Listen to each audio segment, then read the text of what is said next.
Welcome to NCIX Tech Tips. Today we have a brand new platform from Intel. This is the LGA2011 platform, which supports Core i7 processors with 2011 pins on the bottom of them. It also adds support for a bunch of exciting new features, including some cool new RAM benefits as well as PCI Express benefits. So stay tuned, we're going to tell you all about Intel's new flagship platform, LGA2011 with the X79 chipset.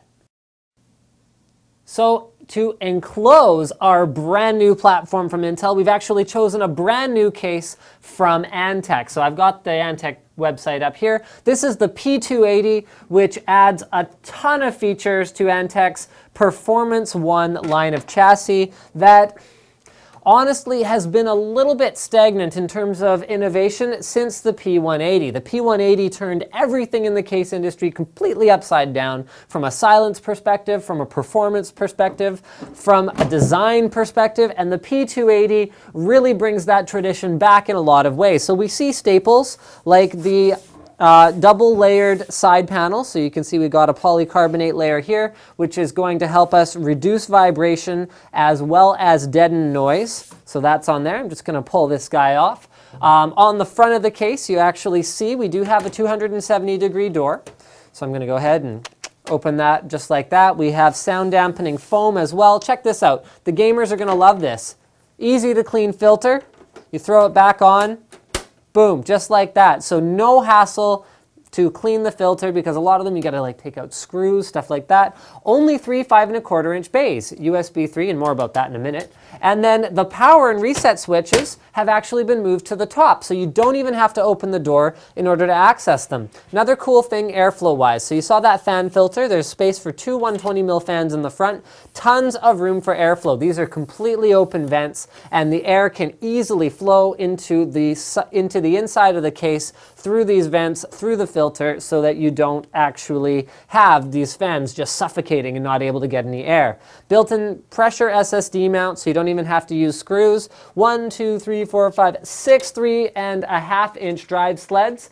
And then also they are compatible with 2.5-inch drives. So that is where the 3 5¼ drives comes in, because Antec has gone to more 3.5s and fewer 5¼ Cable management features are included. Power supply, fan filter is also included, easy to remove and clean, not accessible from the back of the case, but rather from the side, so it's easier to get at. You have support for XL ATX motherboards. So the one we have in here is only ATX, so there's a little bit of space at the bottom, but check that out.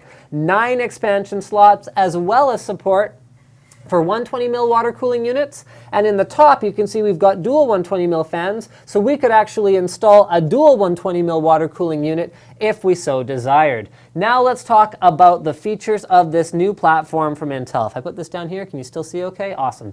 All right, so here we have the Intel Core i7 3960X. That is an Extreme Edition processor cooled by Asetek or Intel, however you want to look at it, because we are using Intel's new liquid cooler. Now these new CPUs, both the Extreme Edition as well as the K-unlocked 6-core processor, are not coming with stock heatsinks. So you can either buy an Intel Air heatsink, which I really wouldn't recommend. If you're spending, $5+ bills on a CPU, you might as well get a decent cooler for it and overclock it, because these CPUs are capable of pulling over 200 watts through the socket when they're overclocked. It's a lot of heat to dissipate.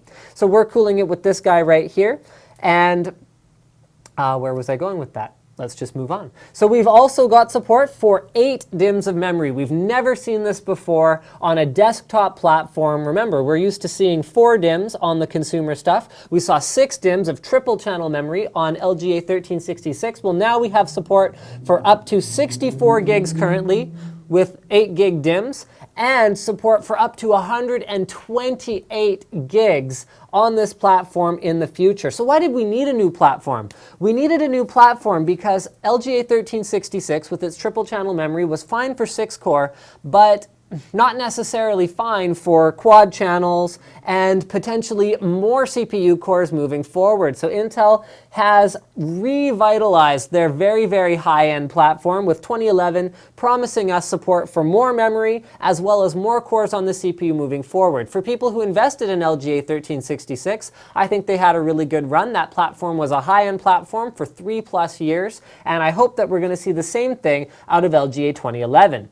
Now let's move on to the PCI Express configuration. We've only got one card in here, but upcoming graphics cards are going to be PCI Express Gen 3, which means that they are going to support double the bandwidth over the PCI Express bus that current generation cards do. So Intel X79, that's the chipset powering this ASUS board, supports PCI Express Gen 3 16x, 16x, full bandwidth for dual cards. That will be up to 4 times the bandwidth of SLI cards on a Z68 chipset. Yes, because Z68 is Gen 2 8x 8x, so we're doubling the bandwidth to 16x, and then we're doubling it again by moving from Gen 2 to Gen 3. Huge stuff, huge bandwidth. So if you want to run 3 cards, you're going to be running 16, 8, 8, but remember, even 8x PCI Express Gen 3 is the same as 16x PCI Express Gen 2. Now, other than the things that come along with this platform, so the PCI Express 3.0, that's up to 16x, 16x, or 16x, 8x, 8x for 3-way SLI or Crossfire configurations, or whatever other cards you want to put in there, RAID cards, LAN cards, who knows what else you need high bandwidth for. Other than that, let's talk about the unique ASUS features. So they're on their 6th generation of digital VRM, that is the power delivery system, which includes digital VRM for the RAM. ASUS decided that due to the complexity of the PCB design and the complexity of providing power to all of these DIMMs in such a small form factor, they were going to do digital VRM for their RAM as well, which in theory should assist in RAM overclocking whenever you're overclocking on this platform. They've also introduced a couple of other things.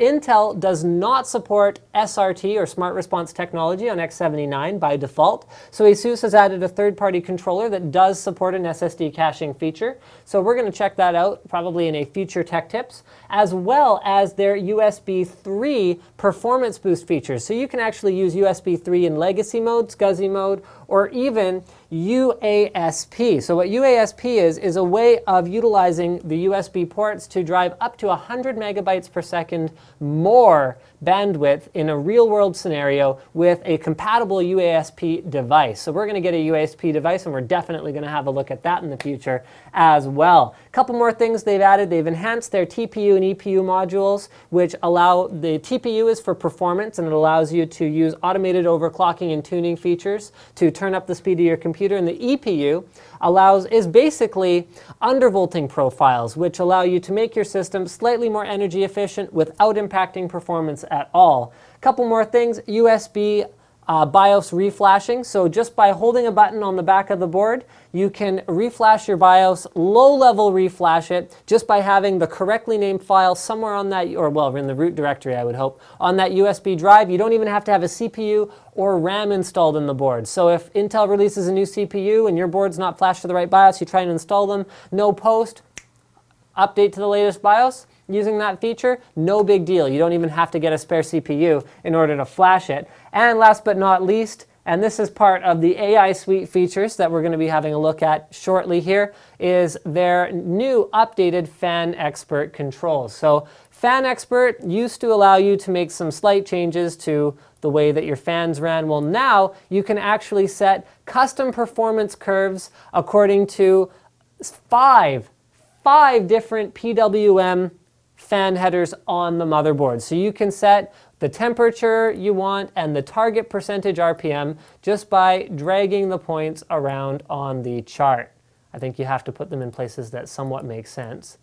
Actually, I haven't really played around with this yet, so bear with me here, guys. But yes, you can set custom curves for all 5 of the different fans, and then the 6th fan header actually runs in mimic mode with the CPU fan header. So 6 of them can be controlled according to the temperatures that they are sensing and what speeds you want them to run. So let's have a look at some of the things included with AI suite too. So in the tools here, we've got a bunch of different stuff. There's Turbo V Evo, which uses the TPU to adjust your performance settings. We've also got the DigiPlus power control, which allows you to adjust things about your CPU power. Here you go. You can adjust the current capability, the CPU current capability, the load line calibration, as well as the VCCSA load line calibration. So that is for the DRAM controller. You can adjust all kinds of great stuff like the CPU power phase control, as well as your spread spectrum, CPU fixed frequency versus auto, all that kind of good stuff. So you can go back, you can minimize it again. The navigation needs probably a little bit of work, but the controls, the actual settings that are in here are outstanding. So Probe 2 is going to give you all of your voltage readouts, your temperature readouts, your fan speed readouts, your preferences. We don't actually have many fans plugged directly into the motherboard right now, so that one is not as useful to us, but it is in there. Fan Expert Plus, when I tried to show this before, I did not have it set on user configurable, so that's why it wasn't working. So now I can set which fan I want to control, which settings I want to use. You've got silent, turbo user, standard, and disable. So that'll just run the fans at full speed all the time. USB 3 boost allows you to adjust the mode in which your USB devices are running. So you can set turbo mode, which enables the SCSI protocol, or UASP, which is that newer one that is much faster, and they're both faster than normal. So UASP only works on supported devices, which are coming soon, whereas turbo will work on anything to accelerate your USB 3 performance. ASUS SSD caching, when it works. Oh, you know what? I don't think I have the app installed right now, but ASUS SSD caching, the way it works is rather than forcing you to go into the BIOS and adjust your RAID settings, all you do is install the OS on a hard drive, which I don't have my OS installed on, which could also be the reason for the error. You install your OS on a hard drive, you throw in an SSD, you enable it, and boom, it's done. You don't even have to restart it to enable or disable the caching feature. Monitors basically show us everything that we saw before: sensor, CPU frequency. We can also update. We can view the system information, which probably isn't anything particularly interesting that we haven't seen before. And last but not least, we've also got settings in here. So there's a lot of different stuff, including the auto-tuning feature I talked about before. ASUS claims that with their auto-tuning feature, you can actually achieve up to about a 4.5 to 4.6 gigahertz clock speed on the Extreme Edition processor that we're using here. So that is pretty phenomenal for a pre-canned overclocking feature. So Sandy Bridge E brings a couple of things to the table. For the workstation users, the 3D renderers, the video editors, this is hugely important because now we have support for even more RAM on the desktop compared to LGA1366.